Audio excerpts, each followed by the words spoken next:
এই জন্য আজকে একটু নরম ওয়াজ করি, নাকি বলেন?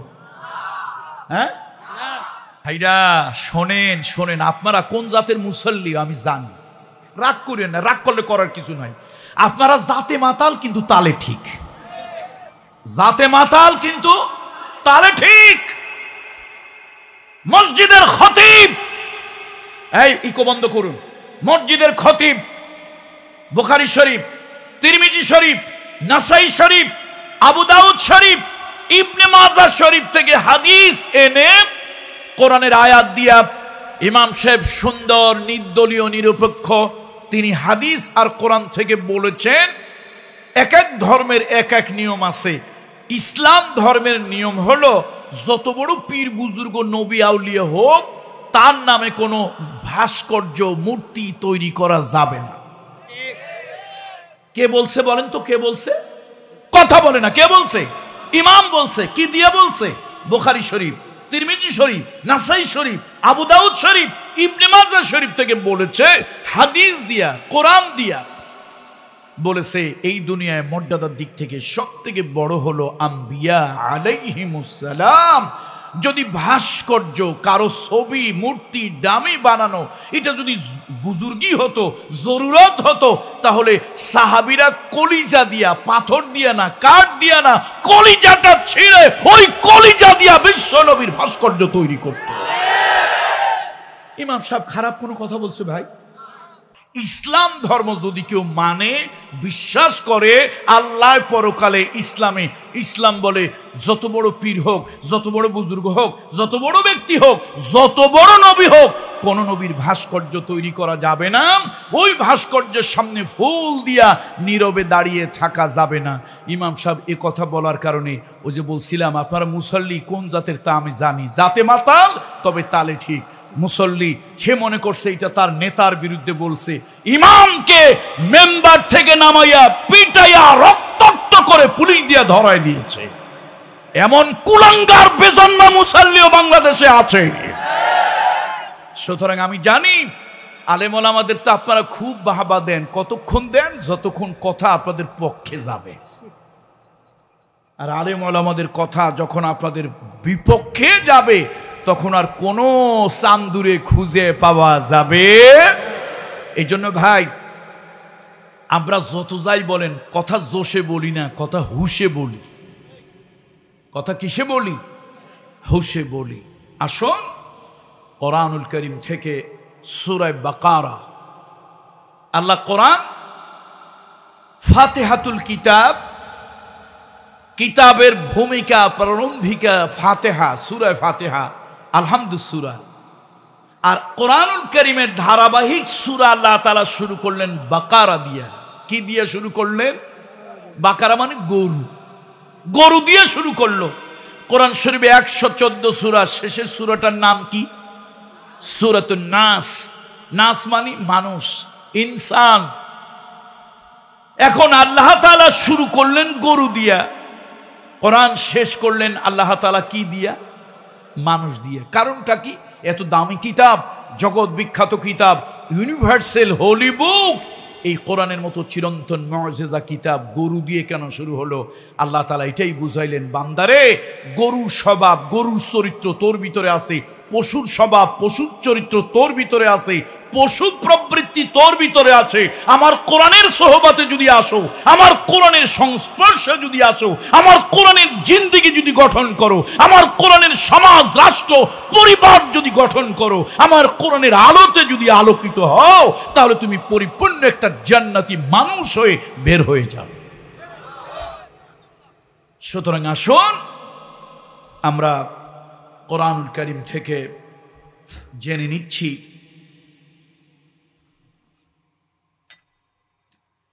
সামাজিক কিছু গুরুত্বপূর্ণ কাজ। মা বোনরা, আমি দেখলাম এই যুবকের আলহামদুলিল্লাহ আল্লাহ ওদেরকে দীর্ঘ নেক হায়াত দান করুন। যাদের ছেলে পেলে আল্লাহ তাআলা সে বাবা মার চক্ষু শীতল করুন, কলিজা ঠান্ডা করুন।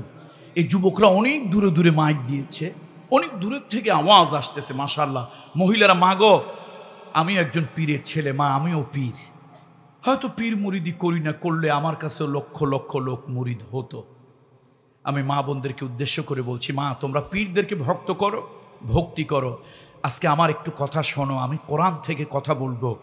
আমি পীরের ছেলে হয়েছি বলেই বাবা হুজুর দাদা হুজুরের কথা বলবো না, আল্লাহর কসম কথা বলবো কোরআন আর হাদিস থেকে।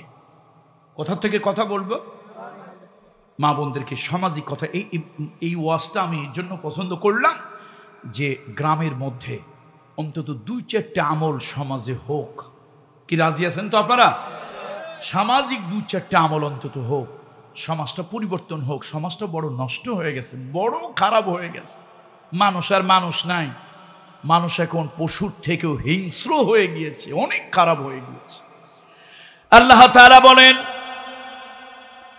লাইসাল বিররা আন তুওয়াল্লু ওয়ুজুহাকুম কিবালাল মাশরিকি ওয়াল মাগরিব। আল্লাহ তাআলা বলেন, পূর্ব দিকে পশ্চিম দিকে মাথা ঝোঁকানো, সেজদা দেওয়া, এটাই শুধু সওয়াবের কাজ, পুণ্যের কাজ, ভালো কাজ। এটা তোমরা মনে করো না। অনেক মানুষ আছে দুনিয়ার অকাম কুকাম একটাও বাদ দেয় না, 2 নম্বর 6 নম্বর কাজ একটাও বাদ দেয় না। আবার ওই মানুষগুলো পূজা আর নামাজও ছাড়ে না। কথা ঠিক কিনা? মানুষগুলো কাজবাজ করে।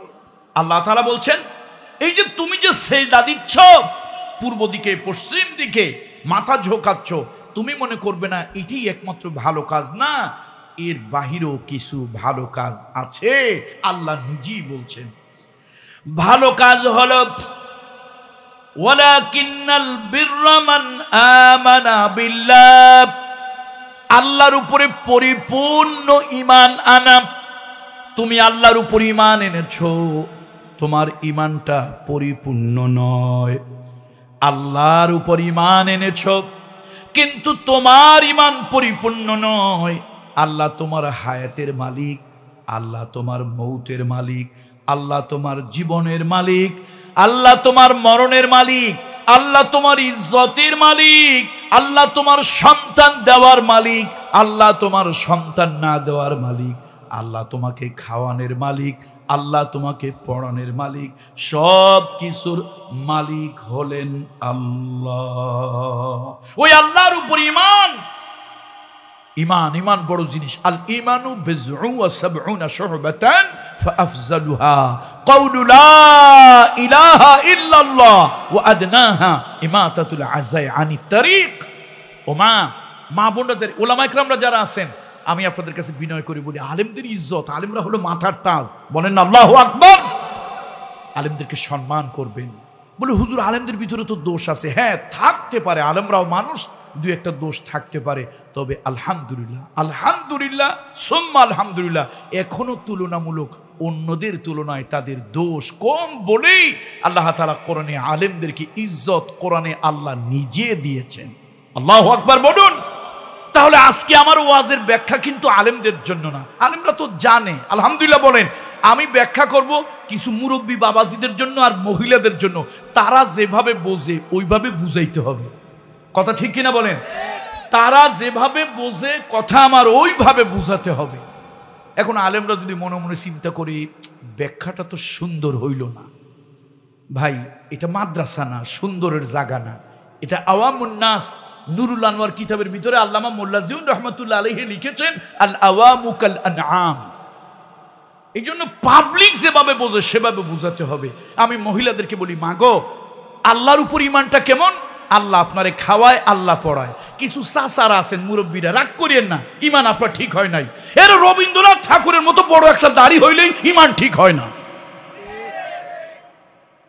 জিজ্ঞেস করলেন, চাচা আসসালামু আলাইকুম, কেমন আছেন? কয় বাবারে আসি তো ভালো, ছেলেটা বিদেশে আছে বলেই তো বেঁচে আছি। শুনছেন চাচার কথা?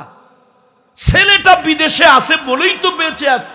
আচ্ছা, যার ছেলে বিদেশে নাই তারে কি মালিক বাঁচায় না? জিজ্ঞেস করলাম, মামা কেমন আছেন?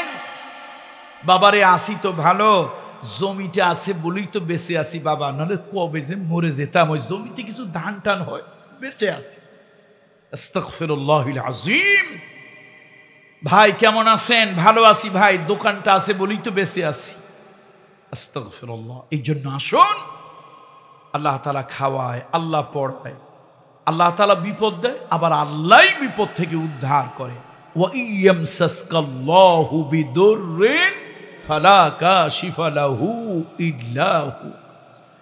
পর্দার আড়ালের মায়েদেরকে বলি, মা গো, আল্লাহ তাআলা কোন বিপদ যদি তোমাকে দেয়, ওই বিপদ থেকে কোনো পীর, কোনো ফকির, কোনো বাজার, কোনো মাজার, কোনো তাবিজ, কোনো কবচ, কোনো ওঝা, কোনো বৈদ্য, কোনো ডাক্তার, কোনো কবিরাজ, ওর থেকে কেউ তোমার হেফাজত করতে পারবে না, বাঁচাতে পারবে না, উদ্ধার করতে পারবে না। আবার আমার আল্লাহ তাআলা এই বিপদ আপদ বালা মুসিবত থেকে তোমাকে যদি উদ্ধার করে, দুনিয়ার কোনো শক্তি ওই বিপদে তোমারে ফেলায় রাখতে পারবে না। আমার বন্ধুরা, ছোট্ট একটু কথা বলি, তকদিরের কথা, ছোট্ট একটু কথা বলি। ইউনুস পয়গম্বর, ইউনুস আলাইহিস সালাম তার জাতিকে বলেছিলেন, তোমাদের ভিতরে আল্লাহর গজব আসবে, আযাব আসবে। ইউনুস আলাইহিস সালাম মনে মনে ভাবলেন, কোন সময় আযাব আসে, গজব আসে তার তো ঠিক নাই, আমি এলাকা ছেড়ে চলে যাই। অথবা কোনো কারণে আল্লাহ দয়া পরবশ হয়ে যদি আযাব না দেয়, গজব না দেয়, তাহলে এই জাতি মিথ্যাবাদী মনে করে আমাকে জবা করবে। ইউনুস পয়গম্বর, ও মা কান খুলে শোনো, ও পর্দারের মহিলারা, মা গো কানটা খুলে শোনো। মুরব্বী বাবাজিদেরকে বলি, আজকের এই সিরাত মাহফিলের কথাগুলো হৃদয়ের কান দিয়ে শোনো। পয়গম্বর ইউনুস জাহাজের ভিতরে, নৌকার ভিতরে উঠলেন, সফিনা, অনেক বিশাল বড় একটা সফিনার ভিতরে উঠলেন। উদ্দেশ্য হলো এই দেশ ছেড়ে অন্য দেশে চলে যাবেন, কিন্তু আল্লাহর কি কুদরত, বোঝা বড় দায়। ফিআলুল হাকিমে লা ইয়াখলু আনিল হিকমা, এটা একটা প্রবাদ কথা। আমার আল্লাহ তাআলার কুদরত, দরিয়ার ভিতরে, সমুদ্রের ভিতরে তুফান শুরু হয়ে গেল, বিরাট বড় বড় ঢেউ। ওই বিশাল সফিনা, বিশাল জাহাজ, নৌকাটা ডুবে যাচ্ছিল। লোকজন ভয়তে চিৎকার চেঁচামেচি শুরু করলো। শয়তান একজন বুজুর্গের সুরত ধরে শয়তান এসে লোকদেরকে বলল, এই জাহাজের ভিতরে একজন লোক আছে, মুনিবের পারমিশন ছাড়া, মালিকের এজাজত ছাড়া এলাকা ছেড়ে চলে যাচ্ছে পালিয়ে। তার পাপের কারণে এই বিপদ আসছে, তোমরা তারে রেখে যাও অথবা নদীতে ফেলে দাও, এই বিপদ থেকে তোমরা বেঁচে যাবে। এবার জাহাজে, ওই সফিনার ভিতরে, নৌকার ভিতরে যতগুলো মানুষ আছে, সব মানুষের নাম ধরা হলো, লটারি করা হলো। ইউনুস পয়গম্বরের নাম উঠে গেল। ইউনুস আলাইহিস সালামের চেহারা দেখে লোকেরা বলল, না, আমাদের লটারি ভুল হয়েছে। এত সুন্দর ইনোসেন্ট, এত সুন্দর একজন নিষ্পাপ মানুষ, ভালো মানুষ, এই মানুষটা পলাতক গোলাম হতে পারে না। তারা ইউনুস আলাইহিস সালামকে ছেড়ে দিল, আবার লটারি করলো। পয়গম্বর ইউনুসের নাম উঠলো, আবার লটারি করলো 3 বার। এবার তারা পয়গম্বর ইউনুসকে দরিয়ার মধ্যে ফেলে দিল। অনেক লম্বা কথা, আমি এই কথা দীর্ঘায়িত করব না, বাকি কথা বলা যাবে না। পয়গম্বর ইউনুস আলাইহিস সালামকে বিশাল দরিয়ার মধ্যে ফেলে দিল। ঢেউয়ের তালে তালে তিনি ভেসে বেড়াচ্ছেন। বিশাল বড় একটা নীল তিমি মাছ, যেমন তেমন একটা জাহাজের মতো, ওই নীল তিমি মাছ ইউনুস পয়গম্বরকে গিলে খেয়ে ফেলল। মাছ আধার খাওয়ার পরে সাগরের নিচে গিয়া বিশ্রাম শুরু করলো। রাতের বেলা অন্ধকার, সমুদ্রের নিচে হলো আর একটা অন্ধকার। ওই সমুদ্রের নিচে মাছের পেটের ভিতরে আর একটা অন্ধকার। কয়টা অন্ধকার হইল তাহলে? একটা হলো রাতে অন্ধকার থাকে, 2 নম্বরে নদী সাগরের নিচে অন্ধকার থাকে, 3 নম্বরে মাছের পেটের ভিতরে অন্ধকার। 3টা অন্ধকারের ভিতরে ইউনুস পয়গম্বর পড়ে আছেন। হঠাৎ তার কানের মধ্যে আওয়াজ গেল, সমুদ্রের নিচে পাথর, নুড়ি, কুড়ি, ঝিনুক, শামুক সব আল্লাহর জিকির করতেছে, তাসবিহ পড়তেছে। ইউসাব্বিহু লিল্লাহি লিল্লাহি মা ফিস সামাওয়াতি ওয়া মা ফিল আরদ, আকাশ এবং জমিনের মাঝখানে যা কিছু আছে সব আল্লাহর জিকির করে। কিন্তু তুমি আর আমি মানুষ ভুলে ওই মালিকের একটু জিকির করলাম না। দুনিয়ায় বন্ধুরে ডাকলে বন্ধু খুশি হয়, দুনিয়ায় মাকে ডাকলে মা খুশি হয়, বাবারে ডাকলে বাবা খুশি হয়, স্বামী যদি স্ত্রীর হৃদয় দিয়ে ডাকে তাহলে স্ত্রী খুশি হয়, স্ত্রী যদি হৃদয় দিয়ে স্বামীরে ডাকে খুশি হয়, বন্ধু যদি মন দিয়ে বন্ধুরে ডাকে বন্ধু খুশি হয়। তাহলে তোমার আমার যিনি মালিক, তোমার আমার যিনি পালনেওয়ালা রব, ওই রবকে যদি তুমি ডাকো, রব কেন খুশি হবে না? ইউনূস আলাইহিস সালামের কানের ভিতরে আওয়াজ গেল। তিনি মনে মনে ভাবলেন, সমুদ্রের নিচের প্রাণীগুলি আল্লাহর জিকির করে, আমি কেন করব না? তিনি ওই জায়গায় আল্লাহর তাসবিহ জিকির করা শুরু করলেন। ওয়াজ্জান্নুন ইয যাহাবা মুগাযিবান ফাযান্না আল্লান নাকদিরা আলাইহি ফানাদাহু ফিজ যুলুমাতি আল্লা ইলাহা ইল্লা আনতা সুবহানাকা ইন্নী কুনতু মিনাজ জালিমিন। ইউনূস আলাইহিস সালাম ডাকলেন, লা ইলাহা ইল্লা আনতা সুবহানাকা ইন্নী কুনতু মিনাজ জালিমিন। ও পর্দালের মহিলারা, ও আমার বাসখালী লোকেরা, চাম্বলের লোকেরা, হাতে পায়ে ধরি, অনুনয় বিনয় করে বলি, আমার জীবনেও বিপদ আসতে পারে, আপনার জীবনেও বিপদ আসতে পারে, আমার জীবনেও বালা মুসিবত আসতে পারে, আপনার জীবনেও বালা মুসিবত আসতে পারে, যেমনটি পয়গম্বর ইউনূস আলাইহিস সালামের জীবনে এসেছিল। আল্লাহ তাআলা কি বললেন ভালো করে শোনেন। আল্লাহ কোরআনে বলতেছেন, ফাস্তাজাবনা লাহু ওয়া নাজ্জাইনাহু মিনাল গাম্মি ওয়া কাযালিকা নুনজিল মুমিনিন।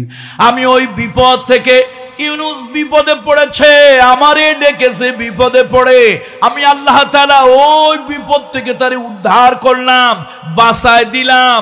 আমি আল্লাহ তাআলা মাছের পেট থেকে তারে বের করে দিলাম, আমি আল্লাহ তার বাঁচার রাস্তা বানায় দিলাম। ইউনূসকে আমি যেরকম বিপদ থেকে উদ্ধার করেছি, কিয়ামত পর্যন্ত বাঁশখালীর, চিটাগাংয়ের, কক্সবাজারের, পেকুয়ার, দুনিয়ার যে কোনো মানুষ বিপদে আপদে পড়ে আমি আল্লাহকে যদি ডাকে, আমি আল্লাহ ওয়াদা করতেছি, ওয়াদাল্লাহি হক, ওয়াদাল্লাহি হক, আল্লাহর ওয়াদা সত্য। ইন্নাল্লাহা লা ইউখলিফুল মিআদ, আল্লাহ ওয়াদা খেলাপ করেন না।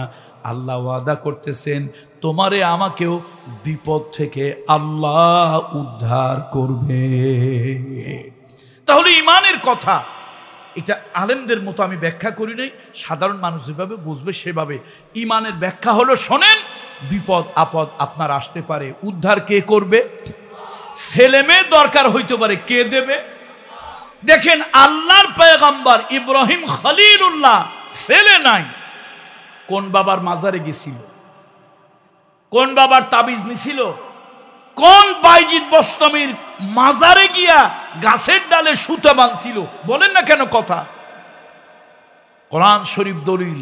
আমি আগেই বলেছি, আমি পীরের ছেলে পীর, কিন্তু বাবা হুজুর দাদা হুজুরের কথা বলবো না, কথা বলবো আল্লাহর, কথা বলবো রাসূলুল্লাহ সাল্লাল্লাহু আলাইহি ওয়াসাল্লাম। ইব্রাহিম খলিলুল্লাহর সন্তান নাই, কার কাছে চাইলো? আল্লাহর কাছে চাইলো। দেখেন কেমনে সুন্দর করে চাইলে কিন্তু খুশি হয়।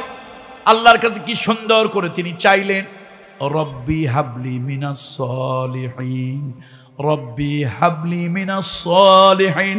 ও মালিক, ও মাবুদ, তুমি আমাকে একটা নেক সন্তান, চরিত্রবান, আখলাক ইখলাস ওয়ালা একটা ভালো সন্তান তুমি আমারে দাও। আমার আল্লাহ বলে, ইব্রাহিম, তোমার কথায় আমার দিল ঠান্ডা হয়ে গেছে, আমি আল্লাহর কুদরতি দিল ঠান্ডা হয়ে গেছে। ফাবাশশারনাহু বিগুলামিন হালিম। আমি আল্লাহ তোমাকে নেক সন্তান, ভালো সন্তান, চরিত্রবান সন্তান, সেই সাথে সাথে একটা ধৈর্যশীল সন্তান আমি আল্লাহ তোমাকে দিয়ে দিলাম। ও বাঁশখালীর মায়েরা, তাহলে ইমানের কথা, যদি ঘরে খাবার না থাকে ইউনূস পয়গম্বরের মতো জায়নামাজ বিছায় আল্লাহরে ডাকবো। ছেলে যদি বিপদে থাকে, বিদেশে মুসিবতে থাকে, জায়নামাজ বিছায় আল্লাহরে ডাকবো। ও মা, ও বোন, তোমার সন্তান যদি বিদেশে বিপদে পড়ে যায়, জায়নামাজ বিছায়া আল্লাহরে ডাকবো। তোমার ঘরে যদি বাচ্চা কাচ্চা না হয়, তোমার ঘরে যদি একটার পরে একটা রোগ বালাই থাকে, তোমার ঘরে যদি আয় উন্নতি না থাকে, কোনো ল্যাংটার মাজারে, জোট্টা সোট্টার মাজারে যাব না, আর ওইখানে গিয়ে কোনো মানত করব না, বরং আল্লাহকে ডাকবো, এতে মিসকিনকে কিছু দেব। রাজি আছিনি? রাজি আছিনি? কারা কারা রাজি আছি? লিল্লাহি তাকবীর, নারে তাকবীর। আল্লাহ কবুল করুন, বলি আল্লাহুম্মা আমিন। তাহলে পূর্ব পশ্চিম দিকে মাথা ঝোঁকানো, কপাল ঝোঁকানো, সেজদা দেওয়াটাই ভালো কাজ নয়। ভালো কাজটা হলো ইমান। ইমান অনেকেই ব্যাখ্যা জানে না। মাথায় একটা টুপি মাথায় দিছে, মুখে একটু দাড়ি রাখছে, মনে করছে ইমানদার হয়ে গেছে। আরে মিয়া, মাথায় টুপি মাথায় দিলেই ইমানদার হয় না। পৃথিবীর অনেক জাতি টুপি মাথায় দেয়, অনেক জাতির লোকদের মুখে দাড়ি ছিল। হ্যাঁ, যদি রাসূলুল্লাহর সুন্নত, এটি কিন্তু শুধু সুন্নত না, দাড়িটা হচ্ছে একটা ওয়াজিব পর্যায়ের সুন্নত। কোন পর্যায়ের সুন্নত? ওয়াজিব পর্যায়ের সুন্নত, অত্যন্ত গুরুত্ববহ। সুতরাং রবীন্দ্রনাথ ঠাকুরের মুখে দাড়ি আছে, কার্ল মার্ক্সের দাড়ি, লেনিনের দাড়ি। আপনি যদি মনে করেন রাখছি আর কি, বুড়া হইছি, বাতাসে রাখছি, তাহলে এই দাড়ির সাথে কোনো মূল্য নাই, এই দাড়ির কোনো মূল্য নাই। আর রাসূলুল্লাহর সুন্নত ইত্তেবা করে রেখেছি। একটা দাড়ি যদি মিজানের এক পাল্লায় দেওয়া হয়, আল্লাহর গোটা পৃথিবীটারে যদি এক পাল্লায় দেওয়া হয়, আল্লাহর কাছে আমার রাসূলুল্লাহর সুন্নতের একটা দাড়ির মূল্য বেশি, মূল্য বেশি। এই জন্য বলি, বাতাসে বুড়া হইয়েন না, বাতাসে দাড়ি রাখিয়েন না। বউ কয়, আরে মাইয়া বড় হয়েছে, তুমি এখনো দাড়ি রাখো নাই, তোমার হিন্দুর মতো দেখা যায়, মেয়ে বিয়া দিবা কেমনে? কয়, যা ঠিক আছে, মেয়ে যখন বড় হয়েছে, বিয়া যখন দেওয়া লাগবে, দাড়ি রাখলাম। তো এটা কি রাসূলুল্লাহর দাড়ি রাখা হয়েছে না মেয়ে বিয়ের দাড়ি রাখা হয়েছে? বিয়ের দাড়ি রাখা হয়েছে। এই জন্য আসুন একটু ইমান আকিদাটের পাল্টাইতে হবে। পশ্চিম দিকে, পূর্ব দিকে একটু কপাল ঠোকানোর নামই মুসলমান নয়। লাইসাল বিররু আন তুওয়াল্লু ওয়ুজুহাকুম কিবালাল মাশরিকি ওয়াল মাগরিব ওয়ালাকিন্নাল বিররা মান আমানা বিল্লাহ। আল্লাহর উপর ঈমান আনা। তাহলে আল্লাহর উপর ঈমান আনা বলছেন তো, খাওয়ায় কে? দোকানে না আল্লাহ? এই জবান খুলে সবাই বলেন, খাওয়ায় কে? দোকানে না আল্লাহ? ঈমান আকীদা পাল্টাইতে হবে না আগের মতো থাকলে চলবে? পাল্টাইতে হবে। জমি আমারে খাওয়ায় না, দোকান আমার, ওটা উপলক্ষ। যার জমি নাই আল্লাহ তারও কিন্তু বাঁচায়, যার দোকান নাই তারেও আল্লাহ বাঁচায়। হয় ভালো বাসে, না হলে মন্দ বাসে। এই জন্য এই ইমানগুলো পাল্টায় ফেলতে হবে। আর ইমান হলো, ইমান কি? ভালো মন্দ আল্লাহর পক্ষ থেকে হবে। বিপদ আসলে কার পক্ষ থেকে? খাইরিহি ওয়া শাররিহি মিনাল্লাহি তাআলা ওয়াল বা'স বা'দাল মাউত। ভালো হোক মন্দ হোক কার পক্ষ থেকে হয়? আল্লাহর পক্ষ থেকে। এগুলো হলো ইমানের অংশ। ইমানটা অনেক বড়, অনেক বড়।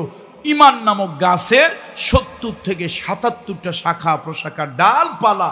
এটা নবীজি বলেছেন, মিশকাতের হাদিস, আর কথা বললাম না। তারপরে ওয়াল ইয়াউমিল আখির, কিয়ামতের উপরে। ভাই, এই দুই একটা কড়া কথা যদি মাঝে মাঝে বলি, যাইতে দেবেন তো না আবার আটকায় রাখবেন? দেবেন না আটকায় রাখবেন? আবার ভয় পাই তো, বাঁশখালীর লোকদেরকে ভয় পাই। সমস্যা নাই? মাশাআল্লাহ, কয় সমস্যা নাই। শোনেন,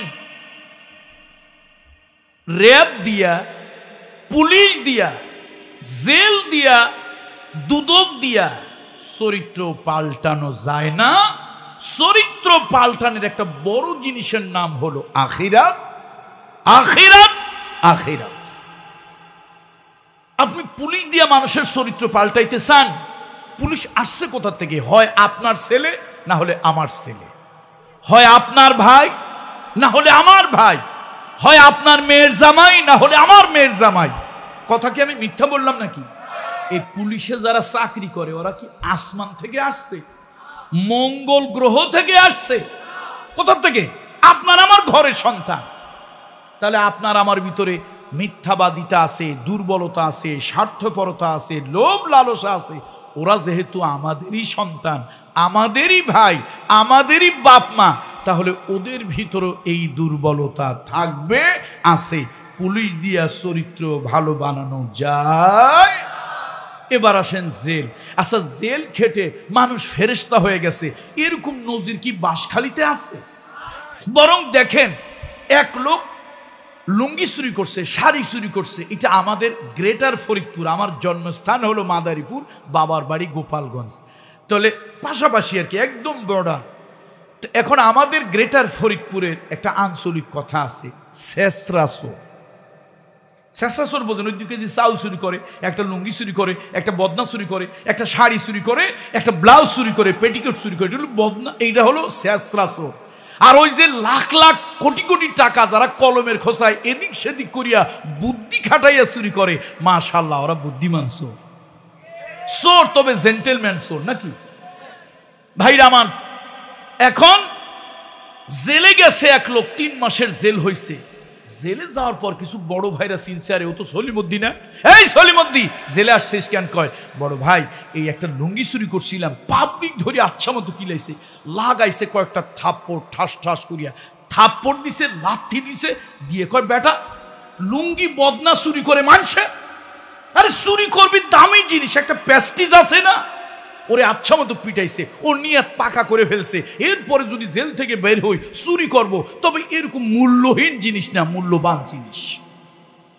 নিয়ত পাকা হয়েছে, 3 মাস ছাড়া পাইয়া এখন সে ভদ্র হয়ে গেছে। ও লুঙ্গি চুরি, ছাগল চুরি, বদনা চুরি, তারপরে শাড়ি চুরি এগুলি করে না। এখন চুরি করে গাড়ি চুরি করে, এখন চুরি করে বাস চুরি করে, এখন চুরি করে বিরাট ট্রাক মাল সুদ্ধা চুরি করে। মাশাআল্লাহ, গ্রেড ভালোই হয়েছে। ভাইরা আমার, জেল কখনো মানুষের চরিত্র ভালো বানানো না, পুলিশ দিয়ে চরিত্র ভালো বানানো যায় না।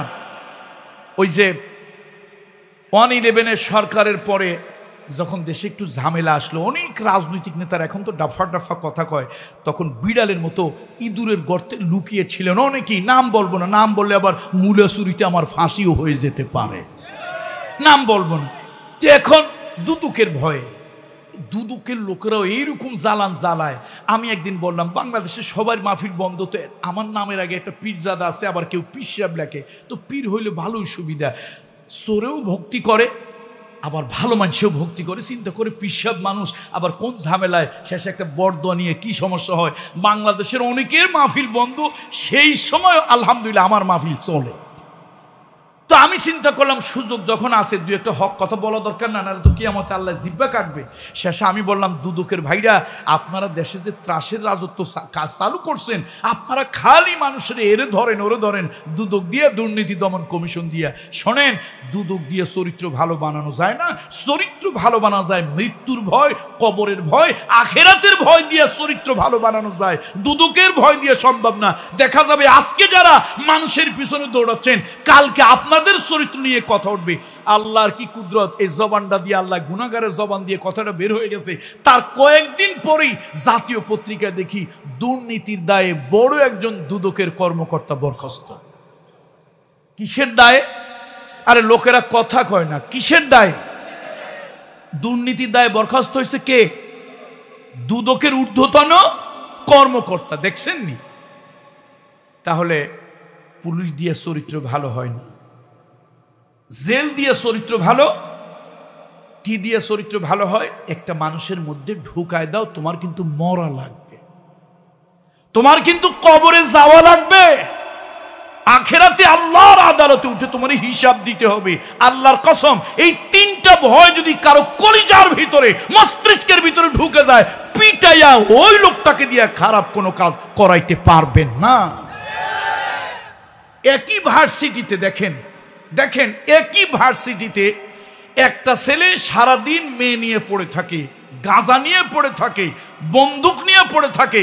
ভার্সিটির ছেলে সে ছিনতাই রাহাজানিতে ব্যস্ত, আর একটা ছেলে ফজরের সময় উঠে ভার্সিটিতে ডাকে আসসালাত আসসালাত, বন্ধুরা ওঠো, আজান হয়েছে, আল্লাহ কল্যাণের জন্য ডাকতেছে। একই ভার্সিটির ছেলে, ওর জেহেনের ভিতরে মৃত্যুর ভয়, পরকালে জবাবদেহিতার ভয়, কবরে আযাবের ভয় ঢোকার কারণে সে নারী বাদ দিয়েছে, মদ বাদ দিয়েছে, চিন্তায় বাদ দিয়েছে, নামাজ পড়তেছে, অন্যকে নামাজে ডাকতেছে।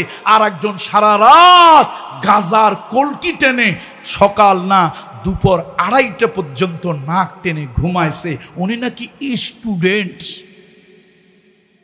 উনি কি স্টুডেন্ট? উরি বাপরে!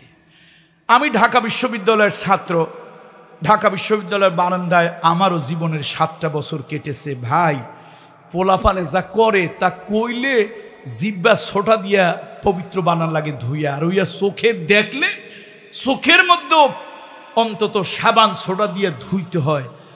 কাদেরকে বলবেন ভালো, কোন জায়গায় কাদেরকে ভালো বলবেন? এই জন্য আসুন, আখিরাতের ভয় ছাড়া, মৃত্যুর ভয় ছাড়া, পরকালের ভয় ছাড়া মানুষের জীবন সুন্দর করা সম্ভব? বলুন সম্ভব? এই যে চুরি, দেশে যারা চুরি করে ওরা কি অভাবের চোর না স্বভাবের চোর? অভাবের চোর চুরি করে 2 কেজি চাউল, 1 কেজি ডাল। এই ঘরে বাচ্চা কাচ্চা কান্দে ক্ষুধার যন্ত্রণায়, গতকালকে দুপুরে খাবার হয় নাই, রাতের বেলা খাবারটা আদাদি পাক হয়েছে, তাও পেট ভরে নাই, ক্ষুধার যন্ত্রণায় চক্ষু লজ্জা ফেলাইয়া চুরি করে। এগুলো হলো অভাবের চোর।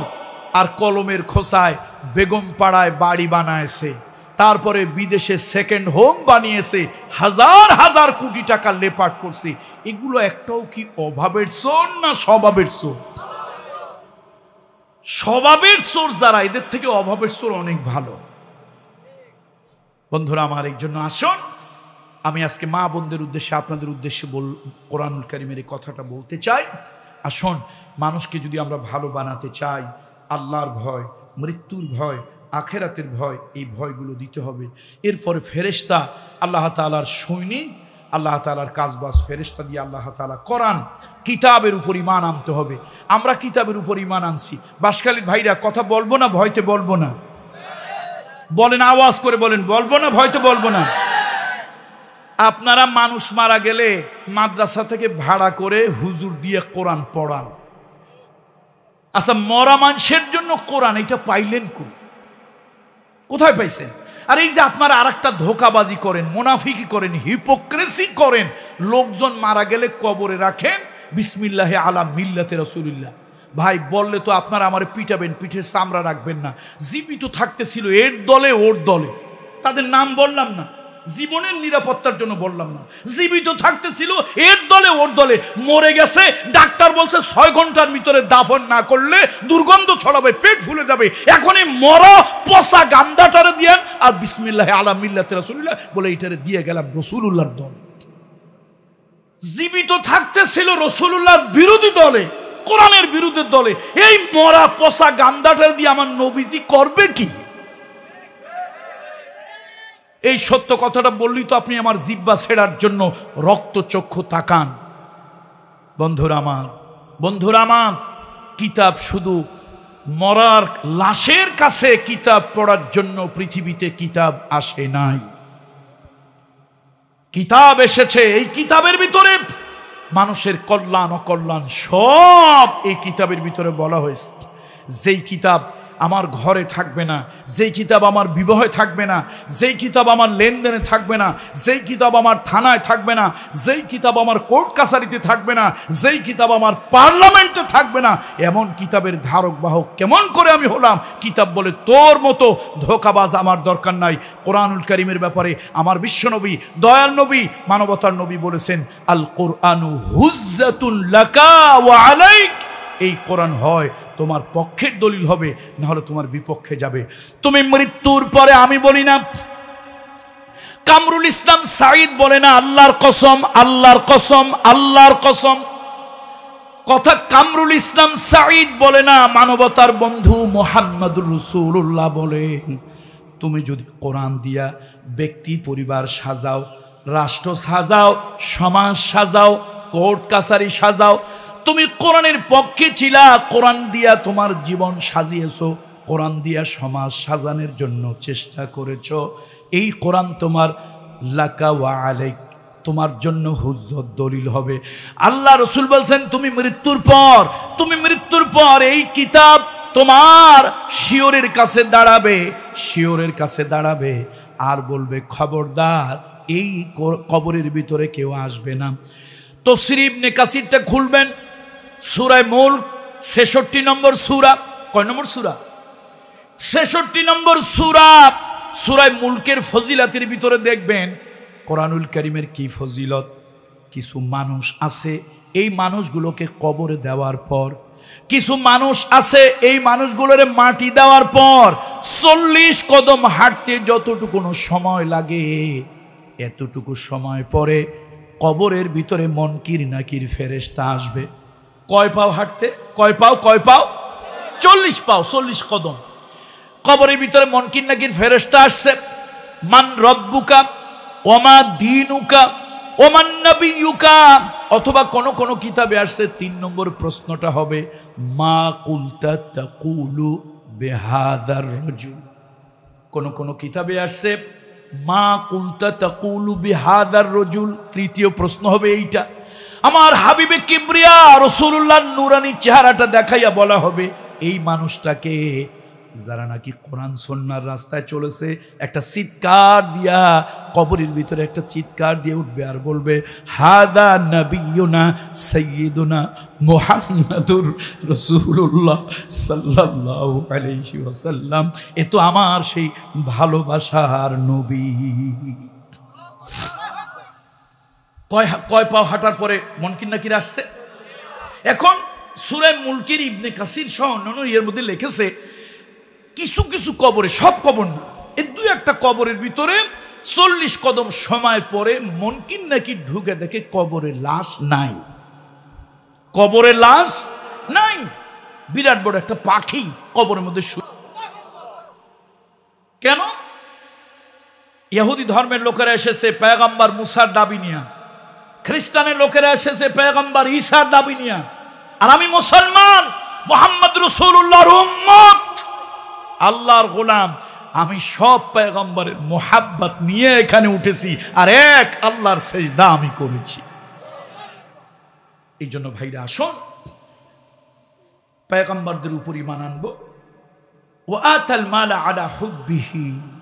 এখন আল্লাহ কয় শোনো, মসজিদে গিয়ে একটু সেজদা লাগাইলা পূর্ব পশ্চিমে না, এটাই না, তোমার ভালোবাসার মালকে তুমি ব্যয় করো। কার জন্য? যাবিল কুরবা, নিকট আত্মীয়র জন্য। ভাই আপনারা অনুমতি দিলে আমি এবার ব্যথা দেওয়া কয়েকটা কথা বলবো, আঘাত দেওয়া কথা। অনুমতি দেন? আপনারা অনুমতি দেন? তাহলে কথাগুলো লিখে রাখবেন। আমার এই কথায় অনেকে রাগ হবে, কেউ চাইবে আগামী বছর কামরুল ইসলাম সাঈদকে আর দাওয়াত দিবা না। দাওয়াত না দেন, কিন্তু আমার কথাগুলো যদি সমাজে থেকে যায় আমি মনে করব আমার জীবন সার্থক হয়েছে। আসুন, শুধু মাথায় একটা টুপি লাগানো, জুব্বা লাগানো, বছরে 1 লাখ টাকার গরু জবাহ করা, এটাই মুসলমান নয়। মুসলমানের বড় পরিচয় হলো তার রক্তের সম্পর্কগুলো বজায় রাখা। আমার বন্ধুরা, মুরব্বীরা, ও বাবাজিরা, যুবকেরা, আল্লাহ রাসূল বলেছেন রক্তের সম্পর্ক, আত্মীয়তার সম্পর্কগুলো আল্লাহর আরশের সঙ্গে ঝুলানো থাকে, লটকানো থাকে। এই দুনিয়াতে যারা রক্তের সম্পর্ক, আত্মার সম্পর্ক, আত্মীয়তার সম্পর্ক যারা ছিন্ন করেন, আমি কোরআন হাতে নিয়ে আমার নবীর কথা বলতেছি, আমার কথা নয়, তারা আল্লাহর আরশের সঙ্গে সম্পর্ক ছিন্ন করেন। অনেক মুসলমান আছে ভাই ভাই সম্পর্ক নাই, ভাই ভাই সম্পর্ক নাই, বিরাট বড় নামাজি, কপালে 13.5 ইঞ্চি দাগ পড়ছে, অথচ মায়ের পেটের ভাই সম্পর্ক নাই। তুমি শুধুমাত্র গরু কোরবানি দিলা, দাড়ি রাখলা, টুপি মাথায় দিলা, আর মনে মনে ভাবলা মুসলমান হয়ে গেছি। না, রক্তের সম্পর্ক, রেহেমের সম্পর্ক বজায় রাখো। বাবার ভাই হলো চাচা, চাচার কাছে বাবার গন্ধ পাওয়া যায়। বাবার বোন হলো ফুফু, ফুফুর কাছে বাবার গন্ধ পাওয়া যায়, মায়ের ভাই হলো মামা, মায়ের ভাই বোন হলো খালা, তাদের কাছে মায়ের গন্ধ পাওয়া যায়। এই সম্পর্কগুলো নষ্ট করিও না। ভাই বড় ধন রক্তের বাঁধনে, ভাই বড় ধন রক্তের বাঁধনে, যদিও দুশ্মন হয় ধন সম্পদের কারণে। বাবার সম্পদ নিয়ে ভাই ভাই ঝগড়া, ও ভাই তোর হাতে ধরি, তোর পায়ে ধরি, তোর আল্লাহর দোহাই দিয়ে বলি, এই সম্পদের কারণে ভাই ভাই সম্পর্ক নষ্ট করিস না। এক মায়ের গর্ভ থেকে আসলি, এক বাবার ঔরসে হইলি। ভাইরে, দুনিয়ায় সম্পদের বড় দাম নয়, সম্পর্কের বড় দাম। তুই সম্পদের পাহাড় হইলি, তোর ঘরে শান্তি নাই, কিন্তু ভাইকে বুকে জড়িয়ে ধর, চাচাকে বুকে জড়িয়ে ধর, সম্পর্কগুলো তাজা কর। রসূল বলেছেন, আল্লাহর হাবিব বলেছেন, তিনটা কাজ যারা করে তারা দুনিয়ায় শ্রেষ্ঠ চরিত্রের লোক, আর তিনটা কাজ যারা করে আখেরাতে তাদের আমল অনেক বেশি ভারী হবে।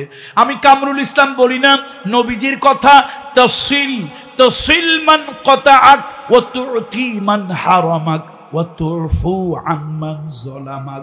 তিনটা কাজ যদি তুমি করতে পারো, তুমি দুনিয়ার শ্রেষ্ঠ। ও ঘরের পর্দার আড়ালের বৌমারা, মাগো, ভাই বড় ধন রক্তের বাঁধনে, যদিও দুশ্মন হয় ঘরের নারীর কারণে। মাগো, তুমি কখনো পরামর্শ দিয়া এই রক্তের সম্পর্কগুলো নষ্ট করিও না, রক্তের বন্ধনগুলি নষ্ট করিও না, আত্মীয়তার বন্ধনগুলি নষ্ট করিও না। হাজার হাজার নয়, লক্ষ কোটি মুসলমান জাহান্নামী হয়ে যাবে, আল্লাহর কাছে তাদের আমলের কোনো মূল্য থাকবে না। তার কারণ হলো এই রক্তের সম্পর্কগুলো তারা ছিন্ন করেছে। আমি বাঁশখালী লোকদেরকে বলে যাই, দাওয়াত দেও বা না দেও, হক কথা বলে যাই, রক্তের সম্পর্ক ছিন্ন করা কবিরা গুনাহ। রক্তের সম্পর্ক ছিন্ন করা কোন গুনাহ? আওয়াজ দিয়ে বলেন কোন গুনাহ? একটু জোরে সরে বলেন কোন গুনাহ? এই জন্য আমার নবী বলেন, আমি কামরুল ইসলাম সাইদ বলি না, আমার হাবিবে কিবরিয়া বলেন, দো জাহানের সর্দার নবী মুহাম্মদ বলেন, মানবতার বন্ধু নবী মুহাম্মদ বলেন, মানবতার শিক্ষক নবী মুহাম্মদ বলেন, প্রথম কাজ হলো তসিল মান কতাআক। তোমার যে আত্মীয়, তোমার যে আপনজন তোমার সাথে সম্পর্ক ছিন্ন করেছে, তুমি পারলে তার সাথে সম্পর্ক জোড়া লাগাও। তার সাথে সম্পর্ক কি করো? জোড়া লাগাও। 2 নম্বরে ওয়া তুতি মান হারামাক। তোমার বিপদে তুমি যেই ভাইয়ের কাছে 500 টাকা চাইছিলাম, তোমার অভাবের দিনে চাচার কাছে 2 কেজি চাল চেয়েছিলাম, তোমার বিপদের দিনে প্রতিবেশীর কাছে 100 টাকার জন্য গিয়েছিলা, এই নিমক হারাম ভাই, এই নিমক হারাম চাচা, এই নিমক হারাম আত্মীয়, এই নিমক হারাম প্রতিবেশী তোমারে মুখের উপরে না বলেছে, তোমাকে দেয় নাই। 20 বছর 25 বছর পার হয়ে গেছে, আল্লাহ আজকে তোমার ভাগ্যের পরিবর্তন করে দিয়েছে। ওই ভাই 500 টাকার অভাবে চিকিৎসা নিতে পারে না, তোমার কাছে হাত পেতেছে। ওই প্রতিবেশী 2 কেজি চাউলের জন্য তোমার কাছে হাত পেতেছে। আমি কামরুল ইসলাম সাঈদ বলি না, আমার রহমতের নবী, মানবতার নবী বলে, ওই সেই দিনের দুঃখের কথাটা তোমার বুকের উপরে পাথর চাপা দিয়া ওই দিনের কথা তুমি ভুলে যাও। আজকে তাকে পারলে 500 টাকা দাও, আজকে পারলে 2 কেজি চাউল দাও, আজকে পারলে তারে 100 টাকা হাতে দাও, আজকে পারলে তার বিপদে অভাবটা পূরণ করে দাও। রাসূলুল্লাহ বলেন, এটা হলো দুনিয়ার শ্রেষ্ঠ আমল। কিয়ামতের ময়দানে এই আমলটা অনেক ভারী হবে। 3 নম্বরে, কিছু লোক ক্ষমতায় থাকে, যখন যাদের সরকার ক্ষমতায় থাকে, ক্ষমতার গরমে অনেক মানুষের উপরে তারা অত্যাচার নির্যাতন করে। আবার যাদের টাকা পয়সা বেশি হয় গ্রামে এলাকায়, টাকার গরমে অনেকে টাকার গরমে অন্য দুর্বল লোকদের উপরে অত্যাচার নির্যাতন করে। আমার নবী বলেন, চিরদিন একরকম থাকে না, চিরদিন এক অবস্থা থাকে না। গত বছর আগের দিনে তোমার যে জুলুম করেছিল, আজকে সময় বদলায়েছে, জুলুমের বদলা নেওয়ার সময় এসেছে। আঘাতের পরিবর্তে আজকে আঘাত দেওয়ার সুযোগ এসেছে। আমার দিনের নবী বলে, ও উম্মত, ও ওই যে তোমারে জুলুম করেছিল, নির্যাতন করেছিল, অত্যাচার করেছিল, আজকে সুযোগ এসেছে জুলুমের কড়ায় গন্ডা বদলা নেওয়ার, কিন্তু তুমি নিও না, তুমি নিও না। আমি নবী মুহাম্মাদের দিকে তাকাইয়া তুমি মাফ করে দাও, ওই দিনের কথাটা ভুলে যাও। পয়গম্বর ইউসুফ আলাইহিস সালাম ভাইরা তারে কুয়ার ভিতরে ফেলেছিল, ইয়াকুব নবীর আঙ্গিনার ভিতরে হত্যার গুমের পরিকল্পনা করেছিল, ভাইরা তাকে সপেটাঘাত করেছিল, ভাইরা তাকে গোলাম হিসাবে অল্প মূল্যে বিক্রি করে দিয়েছিল। আল্লাহ তাআলা একদিন কালের বিবর্তনে মিশরের খাদ্য অর্থ পরিকল্পনা মন্ত্রী তাকে বানিয়ে দিয়েছিলেন। কিছুদিন পর আল্লাহ তাআলা মিশরের সম্রাট তাকে বানিয়ে দিলেন। ভাইরা অভাবের তাড়নায়, দুর্ভিক্ষে, ক্ষুধার যন্ত্রণায় ভাইরা ওই মিশরে গিয়েছিল ইউসুফ আলাইহিস সালামের কাছে সাহায্যের জন্য। ইউসুফ আলাইহিস সালাম ভাইদের চিনতে পেরেছিলেন, ভাইরা তার সাথে দুর্ব্যবহার করেছিল। আজকে ইউসুফ আলাইহিস সালাম হুকুম দিলে মিশরের বিশাল সাম্রাজ্যের তিনি বাদশাহ, তিনি প্রেসিডেন্ট, যদি হুকুম দেন ভাইদের ঠ্যাং উপরের দিকে বাইন্দা মাথা নিচের দিকে ঝুলাইয়া অত্যাচার করতে পারে। ইউসুফ আলাইহিস সালামের চোখ দিয়ে দর দর করে পানি পড়ে, ইউসুফ আলাইহিস সালামের দো চোখ দিয়া দর দর করে পানি পড়ে।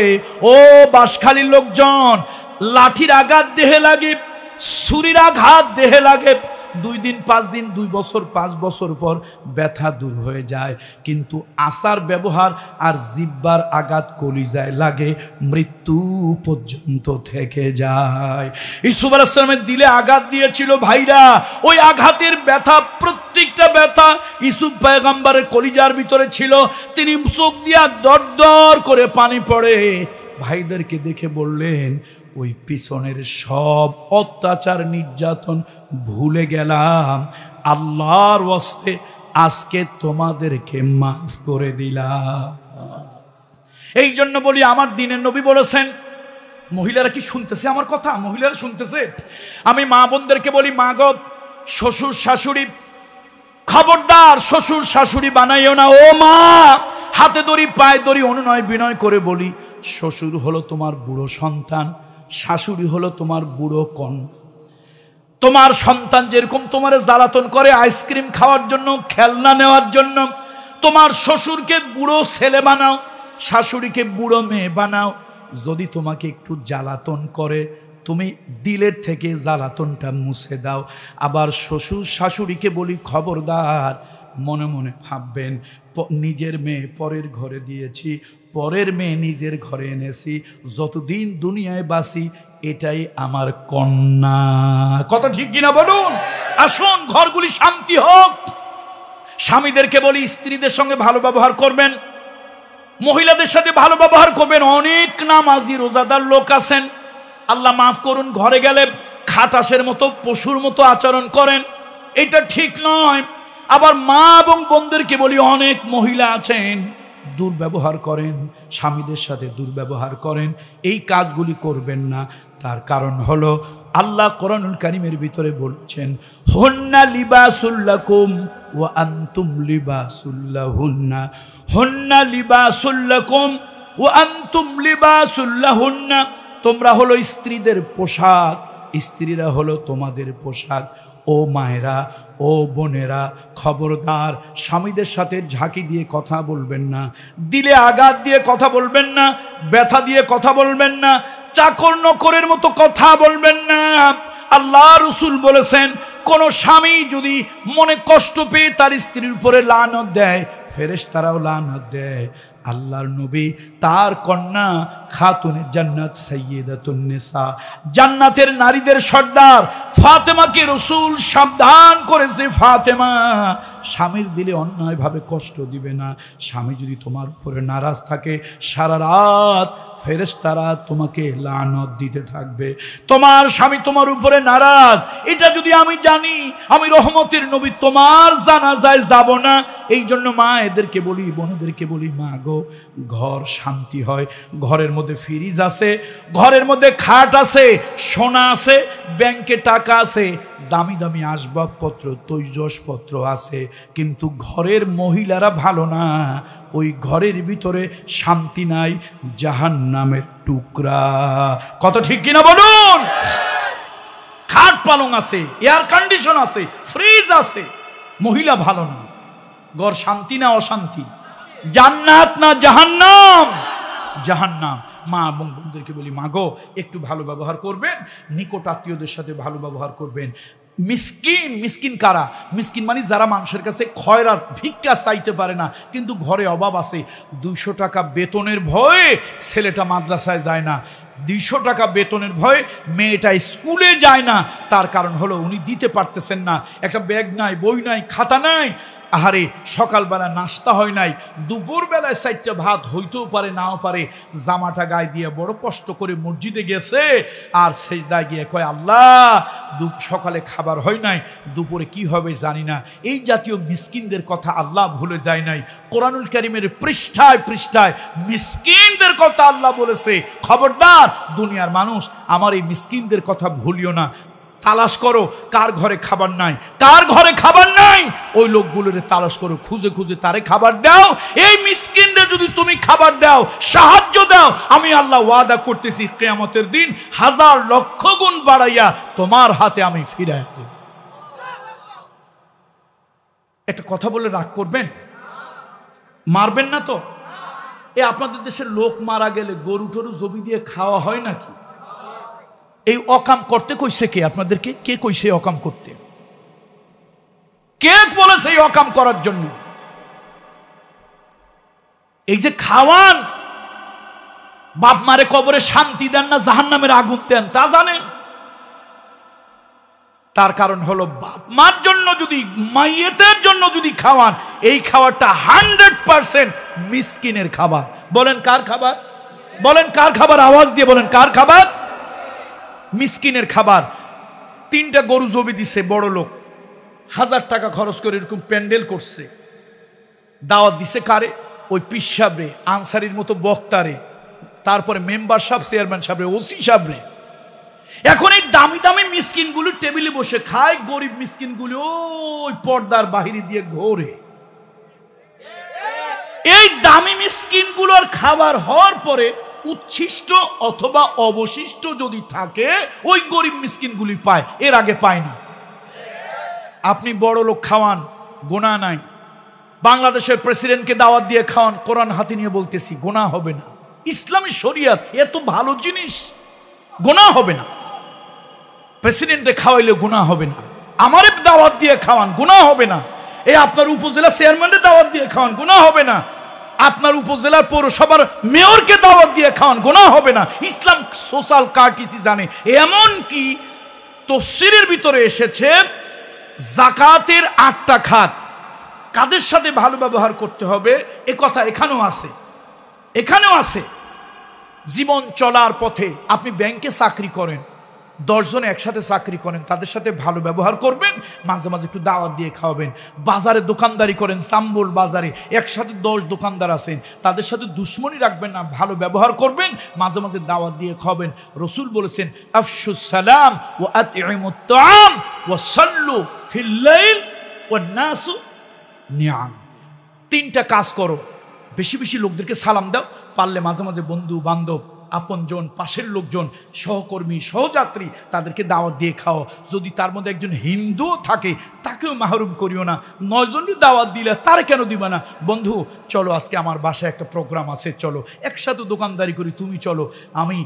আমি দায়িত্ব নিয়ে বলছি, আপনার গুনাহ হবে না। এর নাম ইসলাম। আল্লাহু আকবার বলেন, এর নাম ইসলাম। আপনি পয়সাওয়ালারে খাওয়ান, কিন্তু মাইয়েতের জন্য যেটা খাওয়াইছেন, এই খাবারটা শুধুমাত্র, কেবলমাত্র, একমাত্র কাদের জন্য? বলেন একটু আওয়াজ দিয়ে বলেন, কার জন্য? তাহলে বুকে হাত দিয়ে বলেন তো, আপনার গ্রামে যতগুলি খাবার হয়েছে, মিসকিনরা খাইছে না বড় লোকেরা খাইছে? তাহলে কবরে শান্তি দেওয়ার পরিবর্তে গজব দিয়েছেন, গজব গজব গজব দিয়েছেন। যে মৌলবীর পক্ষে ফতোয়া দেবে, আমি বলবো এটা 2 নম্বর মৌলবী, এটা হালুয়া রুটির ধান্দাওয়ালা মৌলবী, এই জন্য হক কথা বলে না। মাইয়েতের খাবার করতে আমি নিষেধ করেছি? এই আওয়াজ দিয়ে বলেন, মাইয়েতের খাবার করতে আমি নিষেধ করেছি? যদি খাওয়ান, কারে খাওয়াবেন? আর এমনি খাবার প্রেসিডেন্টকে, মহামান্য রাষ্ট্রপতিকেও যদি খাওয়ান, ইসলাম এত উদার ধর্ম, মহামান্য রাষ্ট্রপতিকে দাওয়াত দিয়ে খাওয়াইলো সওয়াব হবে কিনা সেটা জানি না, 100% কোরআন এবং হাদিস থেকে বলতেছি আল্লাহর কসম গুনাহ হবে না। কি হবে না বলেন, কি হবে না? যে কোনো লোকরে আপনি খাওয়াইতে পারেন, এটা একটা সোশ্যাল কার্টিসি। খাওয়া দাওয়া একটা ভদ্রতা, সৌন্দর্য। হাদিসের মধ্যে নবী উৎসাহ দিয়েছেন, তাহলে খাওয়ান, বড় লোকরে খাওয়ান, লোকদেরকে খাওয়ান, অসুবিধা নাই। কিন্তু মাইয়েতের খাবার গরিব ছাড়া অন্যকে খাওয়াবো, আর যদি না খাওয়ানো যায় এমন অনুষ্ঠানের আয়োজন করব না, মিসকিনদেরকে খাওয়াবো। এরপরে মানুষের সাথে কোনো ওয়াদা দিলে ওয়াদা ঠিক রাখবো, ভালো ব্যবহার করব। তারপরে ইবনু সাবিল, রাস্তায় একটা লোক পড়ে আছে, এই শোনেন, আপনারা খালি বলেন হুজুররা তলে তলে কোরআনের কথা নাম দিয়ে রাজনীতির কথা কয়, সাম্প্রদায়িক কথা কয়। আরে তুমি তো অন্ধ, এই জন্য তোমার কান দিয়ে কিছু ঢোকে না। হুজুররা উদারতার কথা কয়, শোনো উদারতার কথা কি। ওয়াবনে সাবিল, রাস্তায় একটা লোক পড়ে আছে, এই লোকটাকে জিজ্ঞেস করবেন না, এই লোকটাকে জিজ্ঞেস করবেন না, এই তুমি কি হিন্দু না বৌদ্ধ, খ্রিস্টান না মুসলমান, আওয়ামী লীগ না বিএনপি, হেফাজত না জামাত, এটা জিজ্ঞেস করবেন না। শুনতেছেন আপনারা আমার কথা? রাস্তার পাশে একটা লোক পড়ে আছে, আগে দেখেন লোকটা কি কারণে পড়ে আছে। যদি অ্যাক্সিডেন্ট হয়ে পড়ে থাকে, অ্যাজ সুন অ্যাজ পসিবল একটা সিএনজি, একটা ইজি বাইক ভাড়া করেন, হাসপাতালে নিয়ে যান। আপনার স্বাভাবিক টাকা না থাকলে জাকাতের টাকা থেকে দেবেন। ফতোয়া আমি দিয়ে গেলাম, জাকাতের 8টা খাত জাকাত আদায় হয়ে যাবে। জাকাতের খাত কয়টা? আমি বলেছি না কোরআন বলেছে? কোরআন বলেছে। তার মধ্যে একটা হলো ইবনু সাবিল। আপনি নিয়ে গেলেন, লোকটাকে জিজ্ঞেস করবেন না, খবরদার ভুলেও জিজ্ঞেস করবেন না তুমি কি হিন্দু না খ্রিস্টান, মুসলমান না বৌদ্ধ। এই মানুষটা পড়ে আছে, মানবিক হাত বাড়িয়ে। এই জন্য কাজী নজরুল বলেছিল, হিন্দু নয় ওরা মুসলিম, ওই জিজ্ঞাসে কোনজন, কান্ডারি বলো ডুবিছে মানুষ সন্তান মোর মার। একটা মানুষ যখন ডুবে মারা যায়, তারে জিজ্ঞেস করার জায়েজ নয়, বৈধ নয় তুমি হিন্দু বৌদ্ধ খ্রিস্টান, বরং মানবতার হাত বাড়িয়ে দাও। তুমি আওয়ামী লীগ বিএনপি জাতীয় পার্টি জাসদ জামাত হেফাজত তরিকত তবলিগ, জায়েজ নয়, মানবতার হাতটা বাড়িয়ে দাও, তারে উঠাও। একটা ইজি বাইক ভাড়া করে হাসপাতালে নিয়ে যাও। ডাক্তার বলল ব্লাড লাগবে, পারলে তোমার ব্লাড দাও, না হলে ব্লাড ডোনারদের কাছ থেকে ব্লাড ডোনেশন নাও, তারে দাও। ডাক্তার বলল ঔষধ লাগবে, ঔষধ আনো, তুমি তারে চিকিৎসা দাও। নিজের জাকাত ফান্ড থেকে সাদগার থেকে যদি দাও, আর সাদগাতু তারুদ্দুল বালা, আর তুমি যদি তারে স্বাভাবিক কোনো দাম থেকে এই চিকিৎসা এই সহযোগিতা একটু করো, আমি রাসূলুল্লাহর হাদিস থেকে ফতোয়া দিয়ে গেলাম, আল্লাহ তোমার বিপদ আপদ বালা কেটে দেবে। তুমি তাকে চিকিৎসা দিলা। একটা লোক শ্বাসকষ্ট রাস্তার পাশে পড়ে আছে, তুমি তাড়াতাড়ি তাকে উঠে ডাক্তারখানা নিয়ে গেলা। ডাক্তার বলে একটা ইনহেলার লাগবে, 500 টাকা দাম। তুমি টাকা ম্যানেজ করে তাকে কিনে দিলা, লোকটা বাঁচলো। হ্যাঁ, এইবার জিজ্ঞেস করতে পারো, তার মুখে হাসি ফুটলো, ভাই আপনারে যে আমি অ্যাক্সিডেন্ট থেকে আনলাম, আপনারে যে ব্যান্ডেজ করাইলাম, রক্ত দিলাম, ভাই আপনি কি হিন্দু না মুসলমান, বৌদ্ধ না খ্রিস্টান? এখন জিজ্ঞেস করো, তোমার মন চাইলে জিজ্ঞেস করতে পারো, না চাইলে নয়। কিন্তু খবরদার কোনো আত্মপীড়িত ক্ষুধার্ত বুভুক্ষ রুগ্ন কোনো মানুষকে জিজ্ঞেস করবে না তুমি কোন দলের কোন ধর্মের। মনে থাকবে? মনে থাকবে? হাত উঁচু করে দেখান, মনে থাকবে? লিল্লাহে তাকবীর, লিল্লাহে তাকবীর। হাত নামাই, এর নাম ইসলাম, এটা কোরআনের কথা। আল্লাহ তাআলা আমাদেরকে ধৈর্য ধারণ করার তৌফিক দেন। সবরের কথা আল্লাহ তাআলা বলেছেন, ওয়াসসাবিরিনা ফিল বাসাই ওয়াদ-দাররাই ওয়া হিনাল বাস। সকল অবস্থায় ধৈর্য ধারণ করা, সুখে দুঃখে ভালো মন্দ। ভাই চিরদিন মানুষের আনন্দ থাকে না, কষ্ট আসে, চিরদিন ভালো থাকে না, মন্দ আসে। এই মন্দের দিনে ধৈর্য ধারণ করা, ইন্নাল্লাহা মা'আস সাবিরিন, আল্লাহ তাআলা ধৈর্যশীলদের সাথে আছেন। এই জন্য আসুন, আমি কোরআনুল কারীম থেকে এই সমাজের প্রয়োজনের জন্য কয়েকটা কথা বললাম। আজকের এই 31তম সিরাতুন নবী সাল্লাল্লাহু আলাইহি সাল্লাম মাহফিলটা আল্লাহ কবুল করুন। গত 1 মাস ধরে আমি কণ্ঠের সমস্যায় ভুগতেছি। আল্লাহ তাআলা আমাকে কোরআনের কথা বলার জন্য কণ্ঠের যে সুস্থতা প্রয়োজন, আল্লাহ তাআলা যেন আমাকে দান করেন, বলেন আল্লাহুম্মা আমিন। আর আল্লাহর কাছে একটা জিনিস আপনারা দোয়া করবেন, যতদিন দেহে প্রাণ আছে ততদিন যেন কোরআন সুন্নাহর কথা বলি, কাউকে ভয় পেয়ে নয়, সমাজ মানুষের উপকারের জন্য ততদিন কোরআন এবং সুন্নাহর কথা যেন সত্য সহকারে বলতে পারি। আল্লাহ তাআলা সেই তৌফিক দান করুন। আমার আয়োজক যুবকেরা একটা দাবি করেছে, প্রবাসী বন্ধুরা তাদের জন্য অনেক সহযোগিতা করেছে। আয়োজক যুবকেরা বলেছে, হুজুর মোনাজাতে প্রবাসীদের কথা একটু দোয়া করবেন। কেউ বলেছে, হুজুর চতুর্দিকে মর্দেগানরা কবরবাসী হয়েছে। দেখেন, দুনিয়ায় সব থেকে অসহায় হলো তারা এখন যারা কবরে শুয়ে আছে। এই কবরের মানুষগুলো খুব অসহায়, খুব অসহায়। আমরা তাদের জন্য একটু দোয়া করব। আমরা যদি তাদের জন্য দোয়া করি, আজ হোক কাল হোক আমরাও তো কবরে যাব। এই আর একটা কথা বলি, রাগ করবেন না তো? রাগ করবেন? আমাদের কিছু লোকের চরিত্র দেখেন তো, এর মধ্যে আমাদের মেলে কিনা। কিছু লোকের চরিত্র হলো পরের জমি 3 হাত দখল করে খায়, এরপরও আইলে দাঁড়াইলে মনে হয় ভিতরে আরো 2 হাত পাই। এই চরিত্রের লোক বাঁশখালীতে নাই? আছে? বেশি থাকা দরকার নাই, কম থাকুক। শোনেন, অন্যের জমি যারা জবরদখল করেন, শুধু কামরুল ইসলাম সাইদের এতটুকু কথা মনে রাখবেন, আপনার কবর আপনার জায়গায় নাও হতে পারে। 28 নম্বর সূরা, 31 নম্বর সূরা, সূরাটার নাম হলো লোকমান। সূরার নাম কি? কত নম্বর? 31 নম্বর সূরা। 18 নম্বর আয়াতে আল্লাহ তাআলা বলেছেন, কয়েকটা জিনিস মানুষকে আমি জানাই নাই। উস্তাদের মায়ের শেষ রাইতে সব কিছু যদি আল্লাহ জানায় দেয়, তাহলে তো মানুষ আল্লাহরে মানবে না। আল্লাহকে কয়েকটা জিনিস আমার হাতে রাখছি, এর মধ্যে একটা হলো বিআইয়ি আরদিন তামুত, কোন জমিনে মানুষ কোথায় কোন দেশে মারা যাবে কেউ জানে না। হুমায়ুন আহমেদ, তার প্রতি শ্রদ্ধা করি, আমার ঢাকা ইউনিভার্সিটি তিনি টিচার ছিলেন। হুমায়ুন আহমেদ সাহেব মরার জন্য গেল বিদেশে চিকিৎসা নিতে, বেঁচে আসলো বাংলাদেশে। বেঁচে আসলো কোথায়? সাক্ষাৎকারে যাওয়ার সময় বলল আমি যদি বেঁচে আসি এই কাজটা করব। দেখেন, গেছিল মরা নিয়া, আসলো বেঁচে। এখন বাঁচা মানুষের চিকিৎসার জন্য গেছে, মরা মানুষের না, কিন্তু আসলো কি হয়ে? মরে। সে জানতো না কোন জমিনে তার মৃত্যু হবে।